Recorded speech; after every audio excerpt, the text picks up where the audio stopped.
Poisonrana. Hello. Hello. Braden Herrington here with Davie Portman for Poisonrana Live. You found us in whatever podcast app you're listening to us right now. And it's Sunday, July 5th, 2 p.m., which means... we are live on youtube.com/@PoisonRanaPod. Hello, YouTube Broom. How we doing? Throw us a frog, just like Craig has in the chat right now. Drop the frogs. It's the frog day. Hello, all the frogs and the friends out there. Hey, if you're listening on Apple or Spotify, hit that download. Goes a long way. Drop a comment in our Instagram reels, our TikToks, whatever it is you use. Give us a follow at PoisonRanaPod, poisonrana.ca. We can't do it without the frogs and the friends. So thank you for joining us here today. We're going to talk about some wrestling. We're going to try to get out of here as quick as possible because Davie has a big game today. Yes. You have a very big game today. I want to secure my spot for England v Mexico. I'm going to get to the place for Brazil v Norway. Whole day of football. So we're gonna try and get through this one pretty quickly. I'm nervous. I'm a jittery mess today. So we will, once this World Cup, as I said on previous shows, the schedule's been a little all over the place with the summer and Canada Day and World Cup and all that. So, but yes, we are here and we are going to talk about some wrestling. We're going to talk about some wrestling. We're going to try to get out of here around 3 p.m. So it gives us about an hour or so to talk about. Luckily, it's not the craziest week. It kind of seems like a bit of a quiet week, actually, with all the fallout from what felt like a very busy wrestling weekend last weekend. So there's some fallout to deal with. We're looking ahead to a bunch of stuff. But yeah, we have a new Up Next coming out this Tuesday. We will be back together talking all about some NXT. And then I know the World Cup final is in a few weeks and it lands on a Sunday. So we probably won't do a show that Sunday. But again, poisonrana.ca for links of everything, including some great Patreon shows quickly. Just patreon.com/poisonrana. $5 for a whole month's access. We've recently dropped our King of the Ring 96 and our Great American Bash 96, plus our original 2002 Jackass movie review. So we're filling in all the gaps with all the other stuff going on in the world. Some wrestling, some movie reviews, and so much more. So check out our Patreon if you haven't already, because we've been killing it with some shows, and we have some great shows coming up. We recently did a TNA review. Shout out Andrew McDonald, our world champ family member patron. Our family member patrons pick stuff, and Andrew picked quite possibly one of the worst episodes of wrestling television maybe ever made. Maybe. You got to listen to the review to hear our full thoughts on TNA Impact Main Event Mafia Makeover. Did I say that right? Again, I said this on the show and I'll say this now. I do not want to hear Jim Cornette criticize any wrestling or Booker again. Or Bully. Yeah. When he is the one that booked this shit. So, yeah. Yeah, it was a very interesting time. January 09 TNA with the Main Event Mafia. We reviewed an episode, which is quite fitting with the Dark Side of the Ring coming out with the TNA Jeff Jarrett kind of three-piece. So we had a great TNA discussion on this podcast. And yeah, if you ever want to hear Black Snow, Booker T going off on one, this is the review for you. And we let it all fly. Don't ever let Booker T, Bully Ray, Jim Cornette, or any of these old heads tell you what you can or should not enjoy when it comes to the world of wrestling, because this was garbage. Yeah. Booker T was so good on commentary in TNA Black Snow. No, he fucking wasn't. It actually fucking sucked. So anytime these old heads in 2026 tell us what we should like and what's good and what's not, go watch them in their quote unquote prime and tell me if you should be listening to them. You can listen to us because we'll just tell you what we like and don't like. We don't actually have a dog in this fight. We just watch the wrestling and have fun and be silly. But these old heads, oh my God, look at this shit we had to review in 09. Anyways, go check out all the other shows, patreon.com/poisonrana. Yep, we'll be dropping a new Was Next this coming week as we're going through the summer of 2014 NXT. And for you world champion patrons, we'll be releasing another Behind the BDE. Absolutely. And if you want to pick something, a movie or wrestling, upgrade to family member, pick something.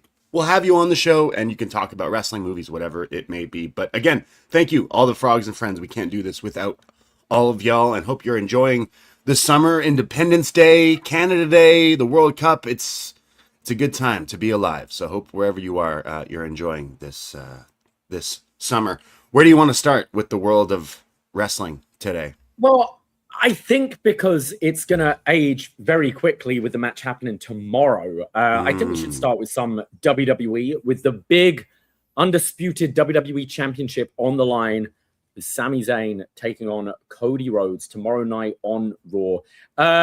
Some similarities between AEW and Dynamite this week, with Bickett booking big matches, big title matches on their TV. So, Raw's going to be in Chicago. CM Punk's advertised, and we're getting Cody v. Sami. What are your thoughts? What are your predictions? And how do you feel about how we got here? Yeah, I'm surprised Cody wants the world championship. It seems like a lot of the wrestlers on the WWE main roster don't want the world title. It seems like it's something that's just not interesting to a lot of people. We'd go through a whole tournament for the winner to be like, don't really care about that. It's shit. Doesn't mean anything. I'd rather just do other stuff because it'll always be there. So that's where Cody Rhodes just swoops in and goes, yeah, I'll be champion again. So Cody Rhodes beats Jey Uso on Monday night, and we get this whole thing with Sami Zayn. I mean, it makes sense, but how many fans thought that when Sami Zayn, the boy who cried wolf, at least what I call him, when he finally won it, how many people's brains popped in being like, are they going to do what they did to Kofi? Are they going to do what they did to these champions who get this short reign and that's it? And then instantly they announce this match for Monday Night Raw. Are there not alarm bells going off?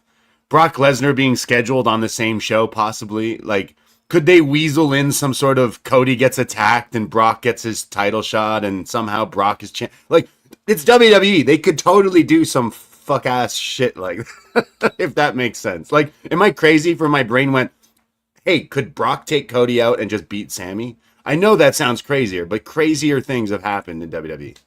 I don't think Brock's going to be involved with this. Okay, no. Hopefully not. The question is, like, I think it's going to be Cody winning this with Punk returning to challenge him, right? Okay. And I think that's the SummerSlam match, Cody v Punk for the title.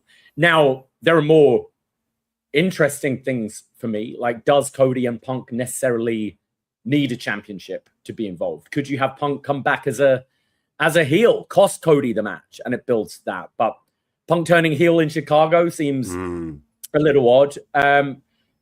But then the question is, if you're doing the Cody and Sami match now and Sami wins, who does Sami face at SummerSlam? And is there, unless you do Sami Cody again, is there an interesting match for Sami at SummerSlam? I want the ladder war. Like, I want the parallels of the story with Cody Rhodes and Kevin Owens. I want that with Sami Zayn. And like, I'll reiterate that I love that Sami Zayn finally won the WWE Championship. I like been following this guy, Canadian. You know, there's many reasons to love the fact that Sami Zayn finally won the WWE Championship. But as a fan, strictly speaking, it still feels like, wait a second, what are you guys about to do? What are you guys about to pull? It feels like it's a fake out. Does that make sense? It feels like this is not the way we all thought Sami Zayn would win the WWE Championship. So I've been going back and forth on this one because, you know, I don't want to see Sami have an 8-day reign, you know? Exactly. But we've seen in the past, like, let's take Daniel Bryan, you know? Before WrestleMania 30, Daniel Bryan was actually a multiple-time champion, right? And but the WrestleMania 30 is the one that you could, I'm sure people like Mandela Effect are like, oh, that's when Daniel Bryan won the title for the very first time, you know, because it had that feeling. It had that he'd finally done it in the right role as the baby face in the main event, winning both those titles. And I'm wondering if this is sort of something like that. We've seen you kind of get the fake rain before the real rain, and it gave a nice moment in Saudi. There have been some reports coming out about ESPN not being overly happy with these PLEs, with there only being, 2 matches on the app, 3 on the TV and then 2 on the app. And, that's why we had 6 matches in Saudi, and maybe we're going to see 6 matches moving forward. And actually things of note happening on these shows. So doing it as a little bump for the pay-per-view and kind of giving you that thing, that feeling that anything can happen. But I think Sami's played this role really well, where he hasn't fully turned heel, but he's got this bit of an edge. He's got this bit of spite about him, and therefore he sensed, there was Sami fatigue. People were you say boy who cried wolf. You heard the boos. You heard the Sami Hogan when he was still just a pure white meat baby face. So turning him like this a bit, it's encouraging the boos, but it's also allowing other people to be, man, this guy's really talented. Like, you can give this guy anything and he nails it. And would losing to Cody after an 8-day reign kind of give him that Sheamus versus Daniel Bryan moment at WrestleMania 28, which actually gives people like, no, fuck that. Sami had an 8-day reign. That sucks. And ends up making him a bigger babyface in the process for down the line. Now, 2 wins in Saudi Arabia for the title seems a bit weird, but I think you could still have maybe in a Montreal or something, that big Sami moment again, but when he's in completely the right role to win it. So that was 3 years ago. That was I don't know. It feels weird with this. I love this guy, but it feels weird with this teetering, are you a babyface? Are you a heel? It should have just been, everyone is so ecstatic that this guy finally did this. And it doesn't feel that way. At least for me, just as a fan, I'm like, something's off. Something feels weird about this. It almost feels like I'm waiting for the other shoe to drop here of okay, when's the switch? Oh, you're doing the title match on Raw. Interesting. It's I don't know. It feels fake. And I don't mean in the world of wrestling. It just feels like this is all just a ruse and hey, look, we gave you the moment in Sami, but it doesn't feel like that big moment. It doesn't feel like that. I don't know. I'm super happy for this guy, and one of my favorites ever, but it's weird. I think him losing to Cody will make him a bigger baby face than him retaining this title. You're probably right. I think it will give people more of I think it will give him more of a boost to go for the real title reign down the line. And it also kind of heals Cody a bit, where if you are doing a babyface match in Cody v Punk, it kind of shifts him a bit more in that heel role, the leaning heel babyface perhaps. So I don't know. I've been going back and forth on it, and I don't necessarily have a problem with this one, depending on where you go with the direction. Because if you're not doing Cody and Sami at SummerSlam, and Sami is your champion, who would you have him face? Yeah, Sami Punk. Yeah, would you do Sami Cody one-on-one in a SummerSlam match? It's Sami Zayn as champion, just seeing him on SmackDown. It's giving me Mick Foley vibes. It feels like this guy, the story is this guy shouldn't be champion. Look at this guy compared to, you had the segment where he comes out and celebrates and he's in his new WWE Last Good Guy t-shirt, which looks like it's made by AI or something. And then you have Cody come out looking like the real champion in a very expensive suit. And it just reminded me of oh yeah, that guy's the champion. And I'm like, could you not wear a suit one time? You just won the belt. Dress nice. I remember you dressed nice for the Slammy Awards. Again, every time since this storyline, the way they did it, and now post winning it, something feels weird and feels off for me. It feels like this actually didn't happen. And I'm so excited that this guy won it. I've been loving the the social media post that Sami has been running with it. It actually shows that he like loves this. He's been waiting for this kind of stuff. But I don't know. Something about it feels weird. This is not how. Like, you know, when you watch like a series, a TV show for so long, and that character finally does the one thing you've been waiting for him to do, and then he does it, and you're like, oh, why did they write it that way? We should have just, the clear thing is right there. Babyface Sami. The thing is, like, wrestling's organic, though, isn't it? Like, you can, like, you've got to go with what the audience is giving you. This doesn't feel organic. I think it does. Like, think they tried. They tried at the beginning of the year. They tried to have Sami going for the title against Drew at the Rumble in Saudi, where that could have possibly been, we're talking about, oh, maybe he wins. It was cold. Like, people weren't into Sami Zayn at that point. Yes, the right time, if you were ever going to strap him up, would have been Elimination Chamber in Montreal. But you do that, you don't get Endgame. You don't get Cody at WrestleMania. So you sacrifice something that's probably bigger. Like, even though I'm a huge Sami Zayn fan, you're going with what the audience is giving you. And the audience were telling you they're not interested in Sami Zayn. The moment's gone. And it's been when he's been this last good guy, my ride or die Sami Zayn fans and all that, where the crowd has been louder for him, whether it be positively or negatively. He's been more interesting. I think him and Cody have been carrying SmackDown. Like, I personally, I think it's one of the things that WWE's been doing well. And yes, if you were just to write this as a, like, not going by audience reaction, you book him as the biggest babyface to win in Saudi Arabia, but your audience was telling you that he isn't the biggest babyface anymore. And he's getting booed now. You hear the boos, at least when he came out on SmackDown, and he's like, hey, he's not like the straight up babyface. I'm not just a heel. He's like kind of somewhere in the middle. But I'm like, pick a side, dude. But it's better him being booed as this character than him trying to have his big babyface moment, winning the championship and getting booed like that. Like, him leaning into it, I think is I've liked it, and I think it's a nuance that not everyone can play, but I think he's great. I think he's a good enough, one of the better like actors in wrestling to be able to pull it off.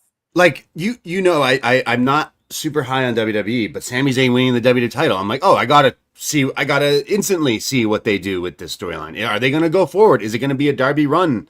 Darby Allin sort of title run? Is it gonna be him losing the title in a few days? And well, then they set up this match.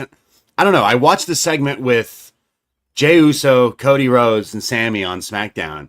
Sami is the champion, and he felt like the fish out of water. He felt like he didn't need to be there. And that's Jey Uso. Like, to me, I feel like this story, as you've just explained why it's working for you, all those reasons is making me not like this. I think I would rather just wow, Sami Zayn finally did it. He comes out, he can say similar things. Hey, there's a lot of people that doubted me, and I would tell you to kiss my ass, but I'm not going to do that.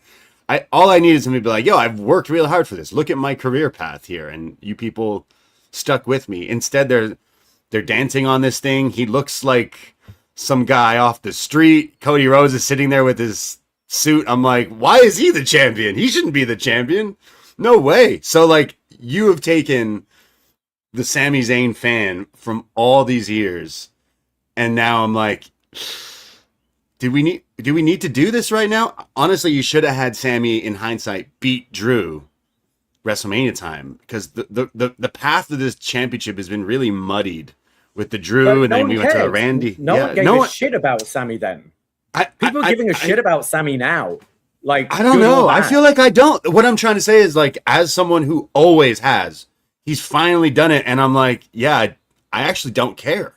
That's what I'm trying to say. Is like, I don't like this storyline. I'm like, oh man, like, I'd rather you go full heel or full baby face.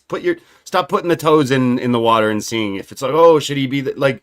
I would rather him be like, sorry, I had to do what I had to do, and I like how he said I won the way I always did, because I think he rolled Cody up, right? So it's like, well, does that mean you do it all? You did it because you did it by a babyface way, or you did it by a sneak roll up, like what do you mean by that kind of thing. So I know what you're saying, but something feels weird. And in considering this guy is like, I would fly that Sami Zayn flag all those years ago. Like, no, trust me, he's the next Daniel Bryan. I was that guy. NXT, oh my God. Like, if you listen to our series, What's Next? We're currently in the 2014 where Sami is still chasing for the NXT championship. I feel like that story was like, oh wow, this baby face underdog, and he finally did it, and the boy who cried wolf, and I'm like, I don't know, what something's wrong about it. So have him lose the title, and then it just pivots to Punk and Cody, and then Sammy's just a lost cause here, and then you said like maybe that will help the story down the line. I don't know what it is quite. I would love to see Sami get put in an actual prominent position, like I keep saying, Cody, Sami Zayn, ladder war. But realistically, I don't think that's one of your main event. Why do you keep saying ladder war? Because it's generico, you know, like we had the Kevin Owens Cody match, and I mean that's really where I think he got hurt. But I would like it. I just don't know if they would go that direction. And if Cody Punk is easily on the table, then maybe they just pivot to that. And I guess we will have to see tomorrow, Monday Night Raw. But I don't know. Am I alone? Like, I know that you're also a Sami guy, and I just feel like I'm so ecstatic. Like, wow, they finally did it. But then I watched SmackDown, and right away they shut it all down by going, yeah, Jey Uso's in the mix and Cody's in the mix. I'm like, oh, okay. I would love to be proven wrong, and I would like Sami to be. If you're going to give him the title, give him a SummerSlam main event. But I don't. I think both of us are just assuming he's not going to be champion by the time we get to SummerSlam. Yeah, I just can't see what the match would be. We're on completely different pages with this. I think it's been very like I like seeing something different in wrestling. I don't like just ha ha ha. I'm a heel now. I'm the champion. I think Sami's always felt authentic. I think he's always felt real, and it's something why I connect with him. And we talk about it in What's Next. His promos always seem. They don't seem very scripted. They seem from the heart. And I feel this character he's playing right now is true to that. It's not just like, oh, you people turned on me and therefore I'm going to hit low blows and win with a steel chair shot. He's still like, he's got that internal struggle of why, like, are people turning on me because I keep failing at the end? And now I've achieved it. Why are you still booing me? I think it's way more believable and nuanced, and I don't think we get that a whole lot in wrestling a lot of the time. But it's all to then. You just said you don't even see him at SummerSlam. So like, you think this is all to get him over down the line again? What, for WrestleMania? Like put him back in the title picture?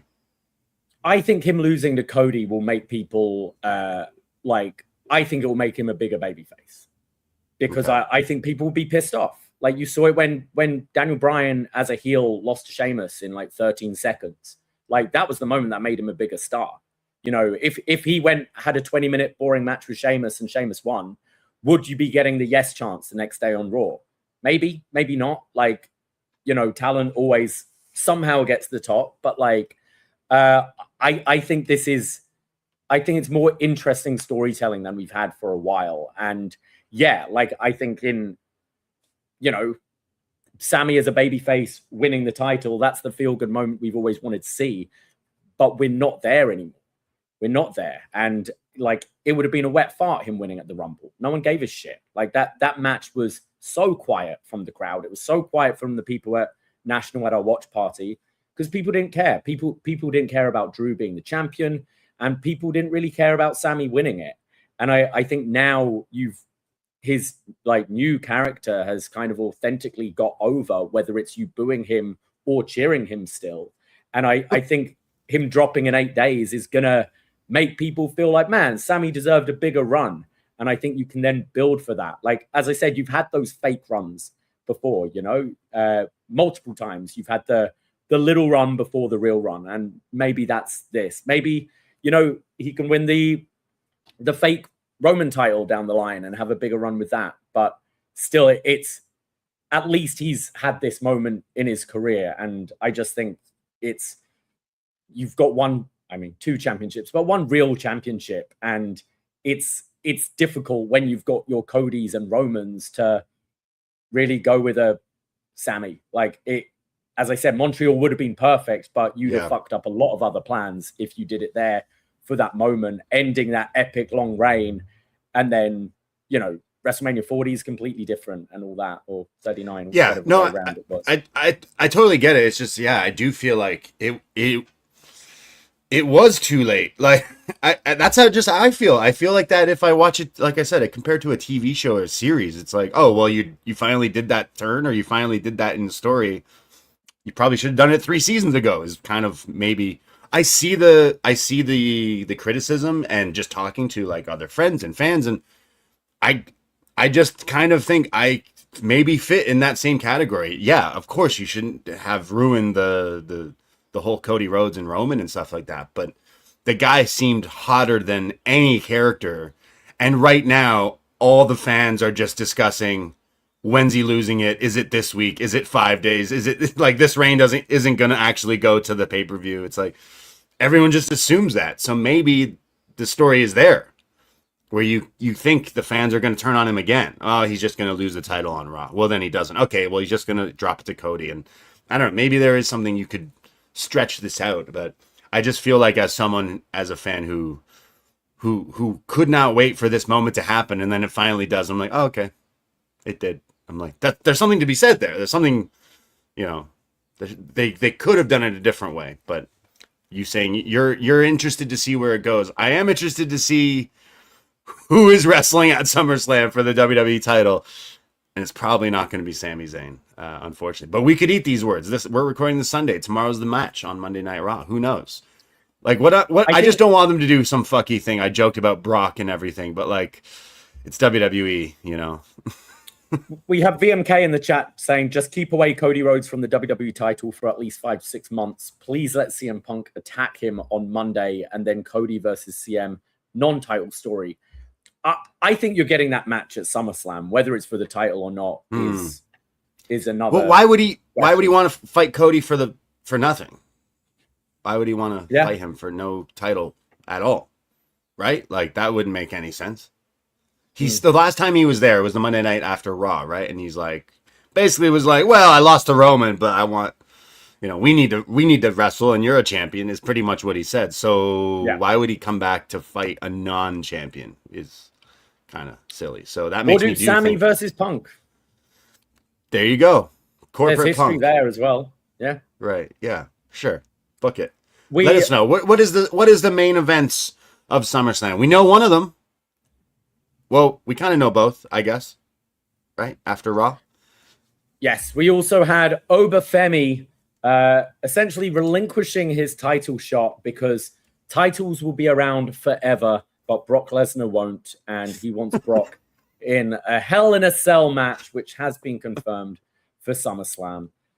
I'm not like as mad as maybe a lot of fans are that I saw this week on social media, but it is still funny though, right? Like, it's still funny that we went through a whole tournament, and then the guy's like, yeah, the title will be there down the line. Don't really care.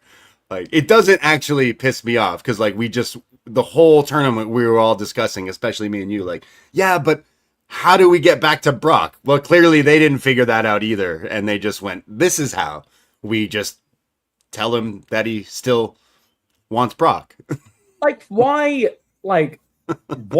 have Oba in the tournament in the first place? Yeah. You know, have Brock take him out. Yeah. And especially when you've got those 4 ways to start, you could have had, like, if you wanted Oba in the tournament, someone else could have taken the pin in the 4-way so he doesn't advance. I get that they want to like just put a lot behind him, and I think with a lot of characters this wouldn't work, and they're lucky it is Oba, because Oba, the character, is so confident in himself that he's like, I can win a championship whenever I want to win a championship, but right now this guy's pissing me off, and I want to end and squash this.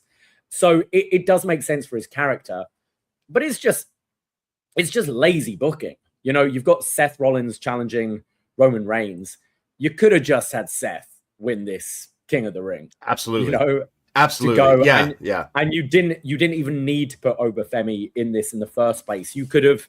It sounds horrendous, but you could have had a Seth Jey Uso final, and and be pushing that, or LA Knight's being in the story and LA Knight's been feuding with, like, has had history with Seth. Like, you could have gone that way. I think there's so many other ways you could have gone.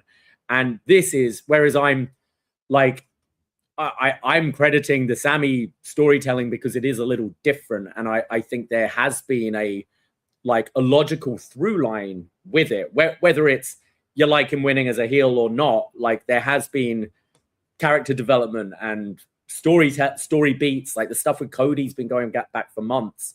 This is just like nonsensical. Like, have him. It's like on the show we just reviewed. What is it? Abyss wins a no DQ match via DQ. Like, it feels like that. You know, it's like, why book this in the first place if this is you? We all knew this was the direction. We all knew it was going to be Brock Oba. We were just questioning whether he's doing double duty or whether we somehow pivot and get the title involved in this match and whatever. But it's just very lazy. It is.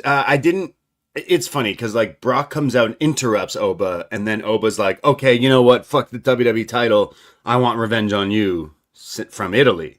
I totally get that. In storyline, like in a movie, they're trying to rescue the princess, but there's a dragon you got to slay first. Okay, hold on. We got to go and do that. It's like, okay, I totally understand the character of Brock being like, oh, look at you. You won King of the Ring, but, don't forget about me. And then Oba's like, oh, yeah, actually, I'm not. I'm still pissed at you, and I want revenge. Cool, but to be it's the segment backstage afterwards with Mr. Priest that he basically says, I don't want this championship. It'll always be there. And I think just doing that is what pissed people off. And then the like cherry on top is Seth comes out in that main event segment with Roman and basically cuts a promo as if he's won King of the Ring. Yeah. But he didn't at all. So it feels so backwards. You've told me the last few weeks, like, oh, hey, watch more Monday Night Raw. You can't shit on it if you don't watch it. And I watched it and I was like head scratching. I'm like, did I miss something? Why is Seth coming out here and acting like he won? And then cuts this whole promo on Roman. Roman just sits there silently and then goes, everything you just said is true. Let's do the match. It's like, what? Well, I mean, I think, yeah. I mean, I think Seth's logic makes sense because, that title is now up for grabs because Oba doesn't want it. And it is the title he never lost and Roman never beat him. So I think his logic makes sense. He's finally put the vision away. Yeah. And they're no more. And right. I think his logic makes sense. I just found it dumb that, like, Oba is the character that you chose. This is a scripted show. You chose Oba to win this thing. And then he's like, I didn't care. It's like, what? Just like, just one line. If you just reworded that segment with Pierce, where Oba just says, like, I want Roman night 1. I want Brock night 2. We've got 2 nights. I'll fight them both. I'll be champion and I'll put this to bed. And Pierce goes, I can't do that. Like, you can't do that. But I promise you, if you really want to squash this beef with Brock, I'll give you a shot down the line. And you do it that way. And it doesn't feel as much like, we've seen in NXT at the time where it's like, well, I'm going to Raw. So have my title back. It feels very like that, right? Yeah. And I just think it's quite often it's make believe, and you can write whatever, and I think you can make up whatever shit to get you out of holes, and quite often they just don't do that. They just ignore the thing, or just come up with it. Oh, just like I don't want it anymore. It's just lazy, and all it takes is a couple of you've got creative people. You've got a room full of people. Be like, all right, brainstorm for 5 minutes. How can we get Oba v Brock whilst he's still King of the Ring? And all come back to me and pitch your ideas. Like, I feel like I just pitched something better in a second than this, And yeah. Like it just telling people that this doesn't matter. You just spent 5 weeks, including a pay-per-view of a tournament. For years, this tournament is so coveted. It's so important. It's so big. Yeah, it actually didn't matter. Nothing that just happened mattered. The guy just won. First of all, he won't even put on the crown. He won't even wear the crown. So that told us right away this didn't matter. Okay, babyface is wearing the crown, maybe not. But you're literally telling the audience, yeah, this is something this minuscule, we don't care. The audience won't notice this. I think they will, and I think they did. So totally understand the frustration from some fans, and it's warranted because, like, if an example, just an example, Kenny Omega wins Owen Hart tournament on AEW, and then goes, yeah, but I'm not done with the Death Riders. So actually, I'm not going to go on to win the championship. I'm still mad at Jon Moxley. It's like, well, you can do that. You can do both still. You can still get there.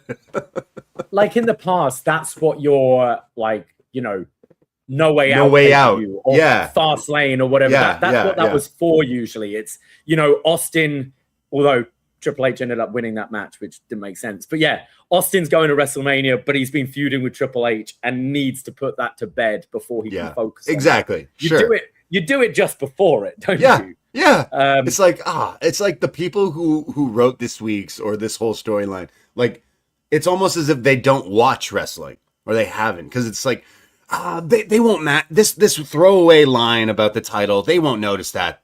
Yes, we do, actually. We watch every little thing that you show on TV, and to say this doesn't matter is one of the worst possible things you could do. Even if Oba just said, don't worry, I'll get back to that. Roman, I'm watching you. I'm coming for you. But I have to beat Brock first. Done. Story. No one would be upset. Okay, sure. He got the feud with Brock. But to literally say, yeah, this doesn't matter. Titles will come and go. Fuck them. What? But you've got, like, you know, you've got Triple H in interviews saying, like, essentially, I wish people would just shut up and enjoy the show. It's like, it's such a, if you're creating, like, and we say, like, art, you want people to care about what you're doing. Like, you put out a shit piece of music. Oh, just enjoy it. Just shut up. Enjoy it. Yeah. I did it. Like, you go to a restaurant and you get the worst sandwich ever, and you go, "Oh, this fucking sucked." Just no, it's good. Enjoy it. Take it. Swallow it down. Yeah, it's good because we tell you it's good. What? No. It's just showing, like, oh, we can shovel you whatever, and just like that. That's their attitude. That's how I feel, and I think the laziness of this completely displayed that. I've said this, and I always don't mean this as like. I feel stupid when I watch WWE. I genuinely feel dumb. And this week was one of those weeks. Literally saying this doesn't matter is like punching down at your audience. If you actually care about the stories, you're like, what? We also have Seth versus Roman announced for SummerSlam. A lot of Shield lore. This feels like they faced 100 times, even though they haven't. But yeah, this had been rumored for a while, and this will be the match for the world title at SummerSlam. It totally makes sense. Like these the three of them in the triple threat last year, it was kind of backwards. I almost feel like you should have done that one this year in the singles match of Roman Punk last year, but it makes sense. Like I've not been super high on Seth for this past year, but he is still one of your big characters. I think the way the reason they're doing this is because one of the lines, the references, Seth was like, "Hey, we won't be able to do this for very long, so we got to do this one more time," essentially. So, sure, go for it. I don't see Seth winning. I finally think Roman's gonna get that monkey off his back and beat Seth here, but I cannot go. We can't do the chair stuff anymore. And they mentioned it again, and I'm like, all right, sure, but yeah, I think this is actually like great for SummerSlam. Like, do it here rather than WrestleMania. I don't need this as a big WrestleMania main event, but there is a lot of story there. There is a lot of history. A lot of people still do dig like a lot of the Shield lore, and there are some loose ends. You know, this title being the Seth title that Roman was mocking as not being a real title, and now he's the one holding it, and Seth having to vacate it due to injury and never getting a chance to get it back. Along with, you know, the last time they fought was at the Rumble a few years ago where Roman got disqualified. So it was kind of technically his one loss during that epic title reign. So there is a lot of like loose ends to tie up. I think the people that don't like these guys, it does feel like these two have faced a 100 times, even though they haven't, just because they have always been linked. And you mentioned we've seen the chair shot repeated over and over. But I think for SummerSlam, it's two big guys. And as you said, Seth kind of inferring that he might not be able to do this at this level much longer. I don't think he's able to do it at this level, to be honest. Yeah. So you know what? This is the time to do it.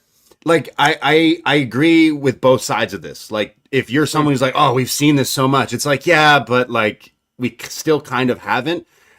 And the other side is, hey, do it while we can. Like, sure. We almost thought this was going to be a Mania match if it wasn't the Punk match. We saw it last year in the Triple Threat. So why wouldn't you do this one more time?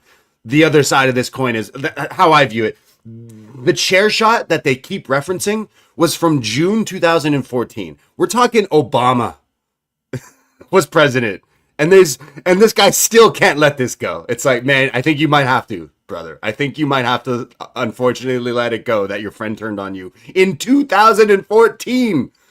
I've still held a grudge over someone from like 2004. So yeah, but every week it's this chair shot. It's like this guy's got PTSD. Like, can Roman go to any function and sit down properly without seeing a folding chair and get like, it's like, fuck off.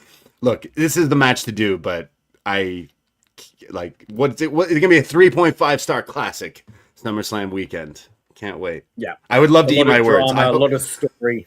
I hope Seth can get those knees. Yeah, I hope I'm wrong. Like, genuinely, because like we saw Roman and Punk could put on a really good classic, so maybe it should be better, but we'll see.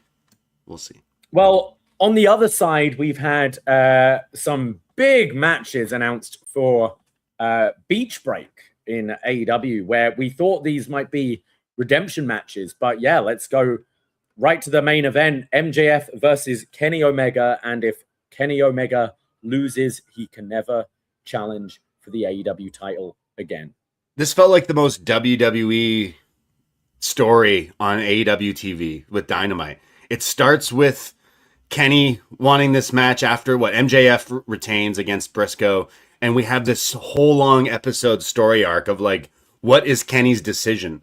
I'm like, whoa, this feels like the most WWE would do this. Like, oh, is Stone Cold gonna join the? It's like, whoa, what's this end of story thing? But I liked it. It gave some story and hype for this match. I'm just genuinely confused at why we're doing this next week and not redemption. I assume Hangman comes out and costs MJF the title in some way, shape, or form, which ultimately gives us our Kenny Ospreay match and MJF Hangman match at either redemption or All In. I'm not quite sure. They're hyping up this week's Beach Break as a really big episode, and I'm genuinely excited to watch some of this wrestling. But there's got to be something fucky here, right? Yeah, and it's in a way there are similarities with the Sami Cody thing, where you're going, oh, you've got a bigger show coming up. Why are we doing it now? And what is the plan? You're trying to see like the steps in Tony Khan's mind. Okay, how are we getting from A to B to C to All In? And I've been loving these segments that Kenny and Ospreay have been. Yes. I am not a big fan of Kenny's promos or his acting most of the time. Whereas I think they've done this, again, in a slightly more nuanced way and a slightly more, just real and authentic. Realistic. Two guys talking. And I love that, how they opened Dynamite with showing the clips from Forbidden Door with them backstage and Kenny kind of wanting to go for that championship. MJF being there. Like, I'm starting to lean towards our friend Reckless Rob's theory that maybe we are getting a triple threat at All In with the three of them, perhaps. But if not, that the Hangman thing, as you've suggested, makes a whole lot of sense as well. I wonder if, because of low ticket sales, whether they are thinking, let's announce this now rather than waiting, 3 weeks from now, where it's only a month out. Like, okay, we got, 7 weeks? 7 weeks till All In, something like that, 7-8 weeks. Yeah. Let's announce the match now. So then we might be able to do that little push of people who are like wanting to book trains, flights, hotels, etc. because they want to see Ospreay v Omega rather than waiting till what is it, July 25th, where you're 4 weeks out from All In to do it. So maybe that's part of it, but I see Kenny has to win this one, right? Yeah, Like, for the last few weeks, I definitely know that I've been banging that drum of like, hey, if you're doing this match, you should probably announce it. This will get someone to this.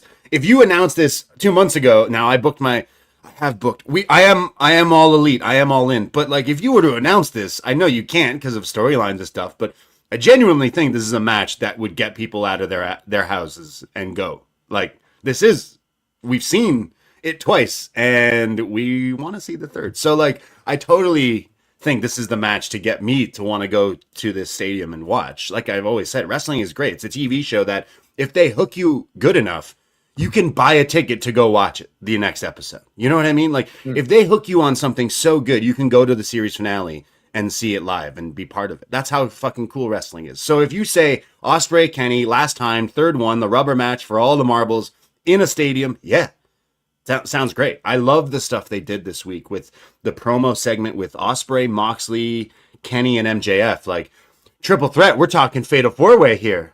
A con in every corner is something I've seen people post up this week, which I don't want to see. But I do just want Ospreay versus Kenny one-on-one, and I do think we're gonna get that at All In. Maybe they're break glass in case of emergency. Maybe they are worried about ticket sales, not only for All In, but for Redemption in Montreal as well. It has not moved like a lot of the other pay-per-views. So what if Kenny beats MJF via Hangman? So right away, we know that MJF is done with that and goes into Hangman for All In season. But we need a big Kenny Omega title defense for Montreal. Who's got a big win over Kenny Omega in the last year or maybe a few years? Swerve? No. Oh. Okada could do that match. Possibly. He beat Kenny.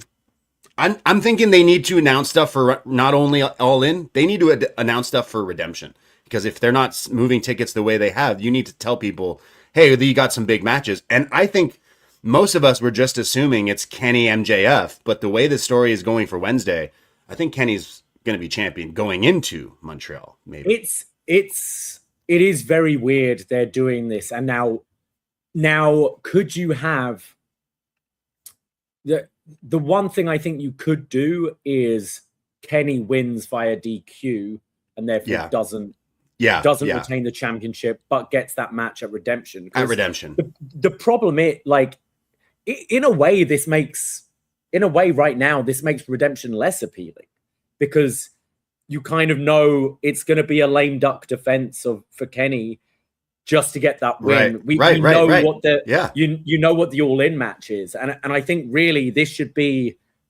unless we do the DQ thing, this should be definitive. We should know the main event of All In, and it would be nicer, kind of just booking wise, to have that at Redemption, where at the end of Redemption you know your match. But on the other side, so if you're doing it now and we're getting confirmation on Wednesday, what do you do at the pay-per-view? Unless you do Kenny and Ospreay tag against MJF and someone or something like that, which it's difficult. So I'm maybe leaning towards the DQ at this point. I think MJF should start the match and just beat the shit out of Kenny. And therefore, actually, we're going to do this match at the pay-per-view. And that's when you have Hangman help him win. So you get Kenny win in Canada at a show called Redemption, Kendemption, and then the final image of Redemption is Ospreay and Kenny face to face. There's your main event of All In. I think that's how it's ended. Like, I do think we're going to get some sort of fuckiness this Wednesday at Beach Break, because I would just imagine Kenny and MJF is the main event of Montreal. Like, come on. The little thing also, when Kenny is like, Kenny's decision, he's got to come out and his music hits and Ospreay is like, yo, bruv, I want to face you at Wembley. I was like, oh, shit. So, yeah, storytelling has been really good with this. That stuff's been so good. And I like they kind of stole the Lee Fitting shot a little bit there, didn't they? Like following through Gorilla and that. But I liked like Ospreay being like, nah, stop his fucking music, bruv. Like, I need to talk to him. It felt very real and genuine. And I think that's when Kenny, I think, is at his best. The best in this side of it. Because I actually really liked his promo as well. And I don't normally. Look, genuinely, yeah, I agree. Into something real right now. And maybe that is coming from a place where he knows he can't do this much longer. And therefore, he knows this is his last run as the main eventer. And he's kind of tapping into that a little bit. But I love show-long storylines. And I thought they did a great job with it on Dynamite this week. I genuinely think this is some of the best story. Like Ospreay on top of his game since coming into AEW, promo, character-wise, he's awesome. And Kenny, I completely agree. He's one of my favorites ever. But his promo is definitely his blind spot. But in these kinds of stories where he's making him so much more realistic of like, am I done? Am I Old Yeller? Am I Terry Funk here? And he keeps fighting. This is my last big redemption arc. That's why that's the name of the pay-per-view. I think this is some of the best stuff AEW's put on for a while. Even Moxley giving him the little Death Rider sticker thing, which I'm sure they're going to start selling. Stolen Valor. But I really been loving this, and I'm looking forward to not only the Beach Break redemption, but like we're back on track post Forbidden Door of some great storytelling. And I thought kicking it off with the Ospreay, MJF. What did he say to MJF? Is your neck sore from sucking yourself off? I thought that was an insane line that Renee popped at. I don't want the triple threat, but MJF is on a run, but it would make sense for him and Hanger to have the all-in match instead. So been loving some of this story. And I booked my flight to see Omega v Ospreay one more time. Deep in my heart, that's what I'm going to see. So I hope we get there somehow. Some way. This redemption pay-per-view is difficult to book because, as I said, if you are having Kenny just win on Wednesday, it's difficult. But also, you want to have a big Ospreay match on this show as well. And true. And again, it's like, how do you make that interesting as well? So I don't know. It's tag match is going to be. I feel that's maybe what you do. You have some dream tag. Yeah, this week, Will Ospreay and Jon Moxley, the Death Riders, finally tag teaming. They had a bit of a struggle to put the swirl away. Maybe we rematch it at... Now, this wasn't quite Alan Angel's Kenny Omega, but am I the only one who watched that being like, these dudes should have destroyed these guys in about 2 seconds? Shorty Lee. The lethal swirl or whatever the fuck this is. Like, this is soft serve ice cream and you are the Death Riders. You should have destroyed them instantly. And instead we went through a commercial break P&P of you getting beat up by Trey Baxter. I was like, that's backwards.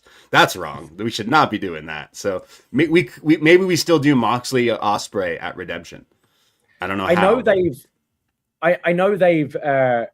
I know gray areas aren't for everyone. It's like what we're seeing with Sami. And I know people are like frustrated because Death Riders heel or babyface, but I actually think they've done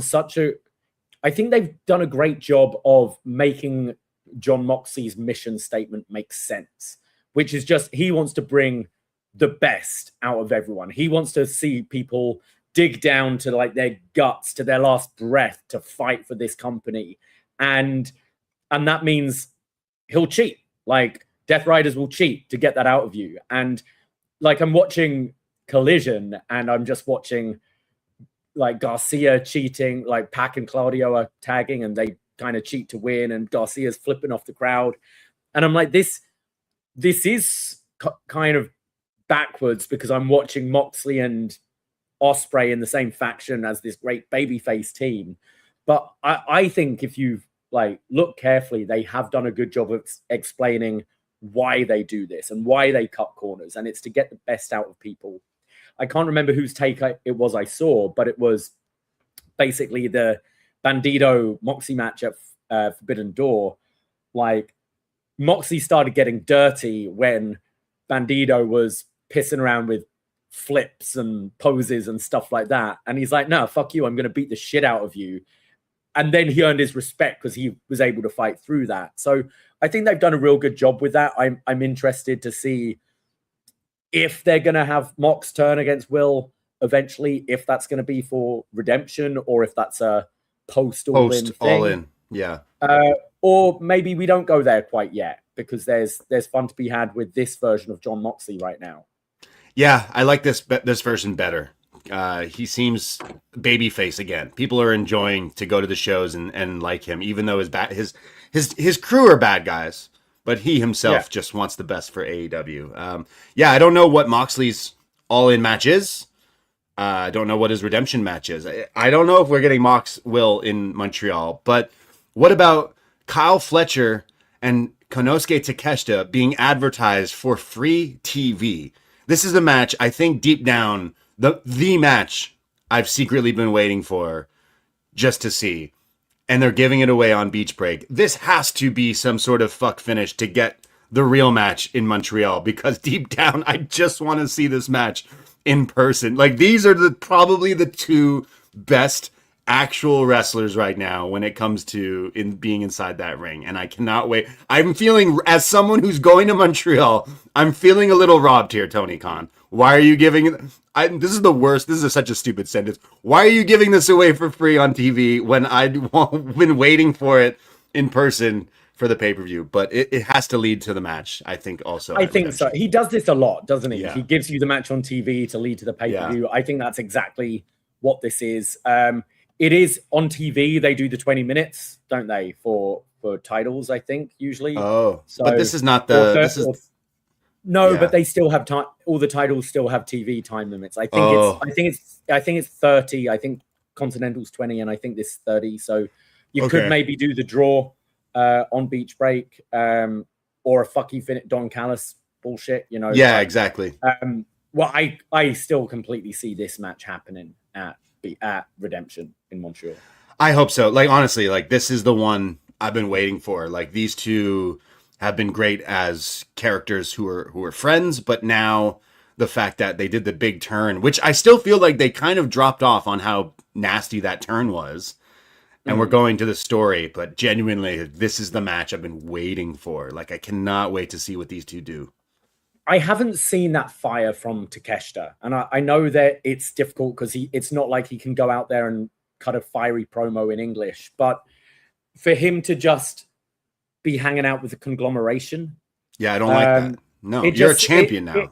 He's like, oh, I just made some great friends in Mark Briscoe and Orange and Kyle. And like, yeah, they seem like great lads, but like, I need to see him more angry at Kyle Fletcher. And I don't think they've reached that. As you said, the angle was big when they did it. Yeah, and they dropped it. They dropped it for sure. I do think they've dropped it, and it hasn't felt as hot. Like, it's a match graphic, you know, and like, we know it's going to be fantastic, but I think there was maybe a bit more juice you could have got in the story. Okay, so Okada interferes, which then sets up the rematch. So it's Kyle and Takeshita at Redemption, and then All In triple threat.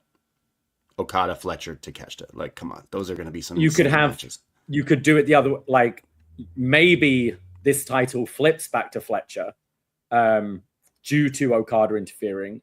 Okay, and then at Redemption, Okada tries to help Fletcher again, but costs him. And it goes back to Takeshita, and that way you've got the three-way setup, maybe, or something like that. Either way, like, this is a match that just like, wrestling sickos. This is the one for me. I've been like, cool storylines and wrestling, and Danhausen is all cool, but I need the real graps, and I feel like Takeshita and Fletcher are the two guys who can deliver that for me. So I've been waiting for that match, and I hope I do still get that in Montreal at Redemption. Another match, dream match. I know a lot of people have been waiting for this. Chris Jericho and Tommaso Ciampa. Will it involve power tools in the match? Because Ciampa tried to kill him, I think, on TV with this drill. You know, you've heard me go off on the screwdriver and a sledgehammer and stuff like that. I hate weapons. Like, weapons should be, I want to knock this guy out so I can win the match. I don't want to kill him, penetrate his brain so he dies. Like, I don't want to be arrested for murder. I just want to win the match. It was a little bit too much. I think this is fine for both of them. You know, sure. This match does kind of make sense to me. I don't think it's been dominating too much of TV. Like, I haven't got like Jericho fatigue like I have with some of his other feuds. This will be fine. And, you know, Jericho is always someone still at this part of his career who wants to prove that he can go. And Ciampa's obviously a very like violent style wrestler. So I think this could be interesting. So that's on Beach Break. This episode looks great. It's stacked. Obviously, you got some like pay-per-view worthy matches that I think might be some rematches at the actual pay-per-view in Montreal. But been loving the stuff with Kevin Knight. I do think we missed a beat putting him in the Don Callis family, but Don had me laughing when he was talking about Darby's a criminal. That exploding bag should have put him in jail. Yeah. He shouldn't be able to walk around with us normal people as he's like going off. So like I am assuming that's redemption, but then what do we do with Speedball in Montreal with his former friend Kevin Knight? Unless you do backwards. Yeah, it does. I think Speedball, I don't think they have those plans for him. I don't. I think they just blew off that feud and they're moving on because it does feel like unless you put off Darby and Kevin Knight until all in, but that's a long time.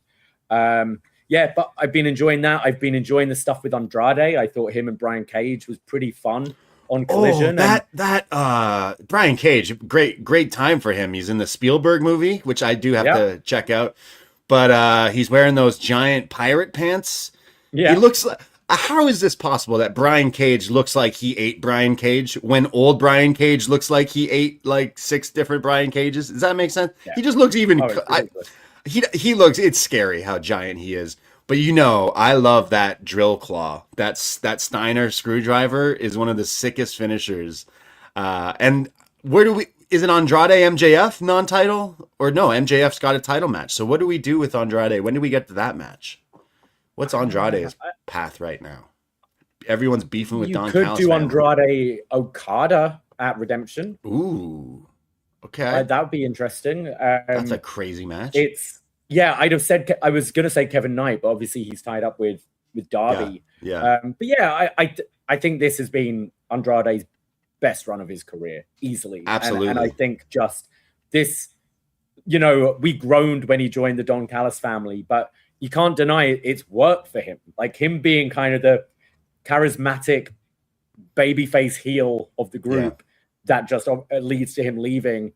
I think it's really worked. I think he's got this connection with the audience that he's never really had before. Yeah, for such a long time. He's found it's really working. So but just having TV matches against any member of the Don Callis family leading up to whatever his bigger feud is sounds great because I really enjoyed that Brian Cage match on. Yeah, Matt. Like imagine like Andrade Fletcher, Andrade MJF, Andrade Takeshita, Andrade Okada, like you said. Yeah, he's really found his stride. I almost wonder like is there a chance when they might pull a trigger on Andrade to try to go into like world title picture again? And I think so. And we'll see. Like this is him turning him babyface, which I think is seeming to work, but.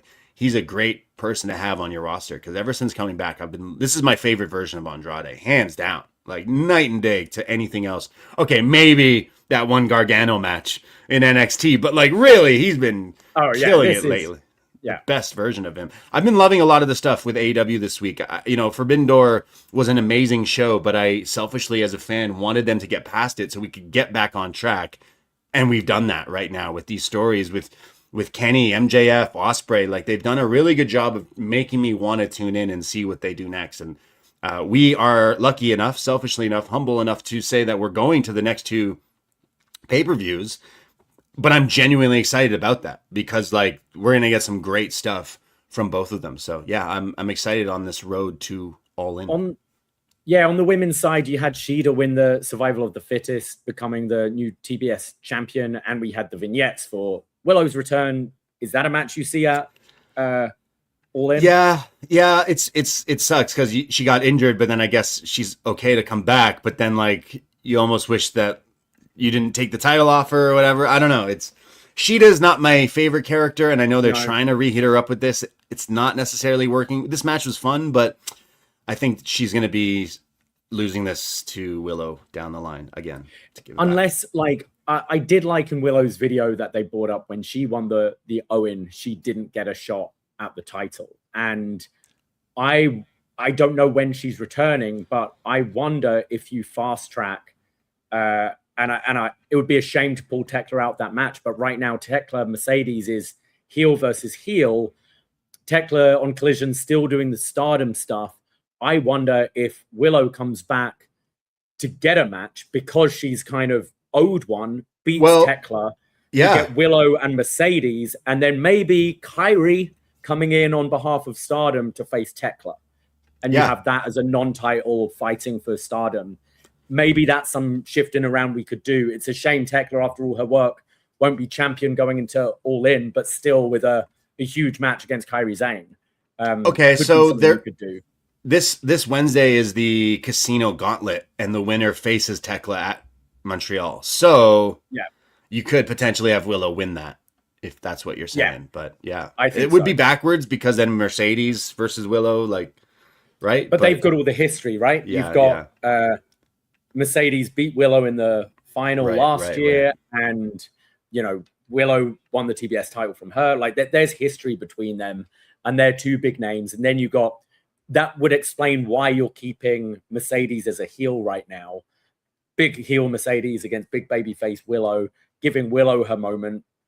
And then you can have, I'd say Tekla versus Kairi Sane or someone else from Stardom. But I think Kairi would be that name that would make it feel okay that Tekla's not the champion. It's a good, make good, if you will.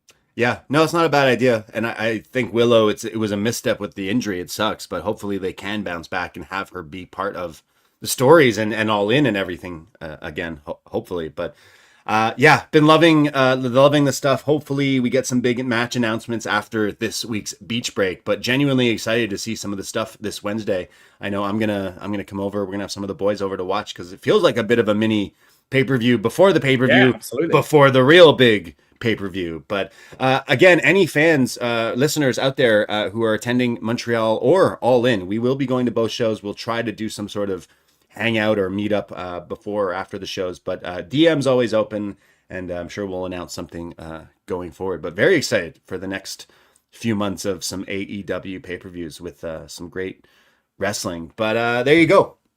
That was some wrestling this week in a whole ton of stuff. Just before we click sign off here, Fightful reporting Sheamus might be done with WWE. Ooh. Interesting. Could he be someone who shows up in All Elite Wrestling? We get the Daniel Bryan Sheamus rematch. The kiss of death. I could see them picking him up. I don't think they I think they could do something interesting with Sheamus, around the mid card. But Sheamus versus Okada. Renegotiate, and he was like, "Nah." Yeah, it was probably here's a lot less money. So yeah, exactly. He'll never win that IC title, though. That's a shame. Give him the Continental title. There we go. In AEW. Yeah, there you go. Sheamus versus Classic Mox. Champion 2026. Sheamus. I'm down. Sheamus has had some good stuff. I don't know. We'll see. So he'll be what? Sheamus O'Shaughnessy, I think is his name. Sheamus O'Shaughnessy. Yeah, that was his indie name, right? Yes. Conor McGregor loved him. Yeah.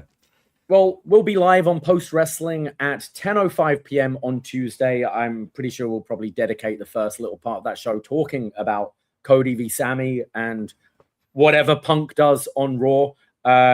Sorry for a little bit of a shorter show this week, but you'll be hearing our voices a lot more over the next week as well, talking all stuff wrestling. Absolutely. Davey's going to go watch England versus Mexico. Happy World Cup wherever you are, whoever you are supporting. All the love to all the listeners and the frogs and friends out there. We'll be back this upcoming Tuesday. You want to hear more? Patreon.com/Poisonrana. Our TNA Impact main event Mafia review, Great American Bash 96, King of the Ring, Jackass. We have so many different shows, and we have some great shows planned for this summer, as well as some snap-ranas on our wrestling adventures in the next few months. But as always, thank you very much. We will talk very soon. That is it. That is all. Take care. Goodbye. Be safe. And shout out Chad Gable's new Nickelback theme song. I love the clap. That's my dance move. It was something I forgot to bring up, but we're done. Bye. Poisonrana.